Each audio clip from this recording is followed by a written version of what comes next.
Hello, so in this video, we're actually going to look at proving a key result in differentiation, and it's a result called the chain rule. So the chain rule is about differentiating functions of functions. So let's say we've got two functions, so f of x, so two functions of x, f of x and g of x, and let's just assume that we can differentiate them. So let's assume they're differentiable. So differentiable and continuous functions on a particular domain. Let's just say R domain, whichever domain we choose. So the chain rule states this. So if we want to differentiate f of g of x, then what we get is the derivative of f of g with respect to g multiplied by the derivative of g of x with respect to x. And that is the chain rule. So, I mean, just looking at this result here, it may not seem, it may not kind of bring this result to life. But if we do like a brief example, hopefully you'll be able to see how this works. So if we want to differentiate, let's say, sine of x squared, for example. So what you'll notice here is that sine of x squared is a function of a function. So let's just say that this corresponds with the derivative of f of g of x. So what would that mean then? So that would mean that f of x is sine of x, and that would mean g of x is the x squared. So if we look at our chain rule, the derivative of this function of a function, so the derivative of this sine of x squared is going to be the derivative of f with respect to g times the derivative of g with respect to x.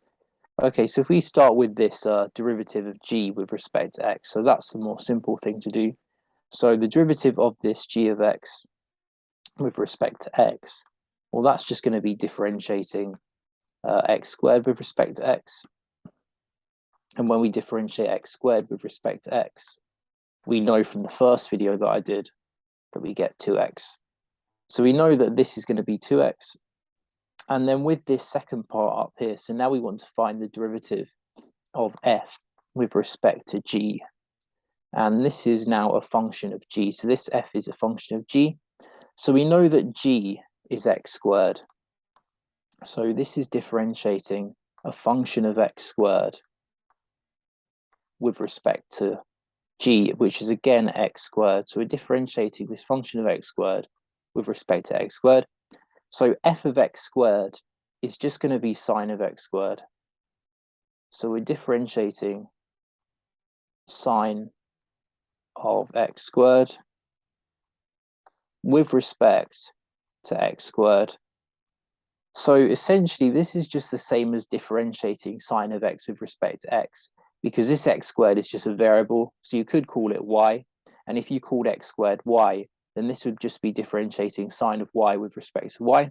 And we know from the second video that I did a couple of videos ago that when you differentiate sine, you get cos. So this is actually just going to be, if I can fit it in here, cos of x squared. Because this x squared is just a variable, we're differentiating the sign of the variable with respect to the variable, so we get cos. So that's going to be cos of x squared. And so the chain rule tells us that this derivative up here is going to be that times by that. So 2x times by cos of x squared. So that's just an example of how we can use the chain rule. But what I really want to do is I actually want to prove this result, why this result is true. And again, we're going to use that using the definition of differentiation, so using first principles. So let's say we want to differentiate f of g of x. So again, using the definition, this is the limit as h goes to 0. So this time of f of g of x plus h subtract f of g of x. So just using the standard, f of x plus h, take away f of x. But this time you've got the g involved inside of the f function. So we just got to include that this time. And again, we're dividing this all by h. So now the next step to do is a little trick. So we don't obviously want to change this this limit that we've got. But what we can do is just times this limit by the number 1, because obviously when you times something by 1, you don't change the number that you have. And by multiplying by 1, what I actually mean is multiplying by this. So g of x plus h minus g of x, all divided by g of x plus h minus g of x. So obviously we've got a number divided by the same number in this fraction there. So that's obviously just the number 1. But this trick is actually going to help us prove the result. So what we can now do, so obviously we're multiplying 2 fractions in this limit. So what we can do is just swap the 2 bottom numbers, so the 2 bottom denominators of those 2 fractions. So then if we do this, we get the limit as h goes to 0 of f of g of x plus h subtract f of g of x. Now all divided by g of x plus h subtract g of x multiplied by g of x plus h subtract g of x, all divided by h. Okay, great. So again, what we can do is we've got 2 different fractions inside the limit. So we can just multiply those 2 fractions with limits, taking the limits of both those fractions. So this is the limit as h goes to 0 of f of g of x plus h subtract f of g, all divided by g of x plus h subtract g of x, and then multiplied by this limit. So the limit as h goes to 0 of g of x plus h subtract g of x, all over h.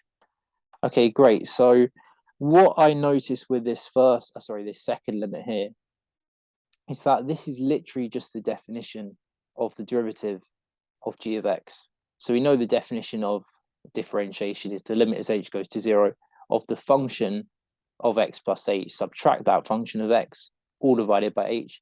So this here is actually just the derivative of g of x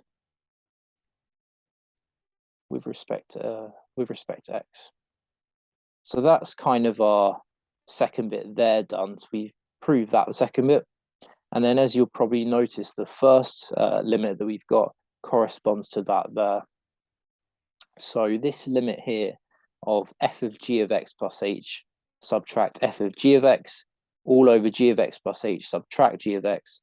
Again, this is just the definition of differentiating f of g of x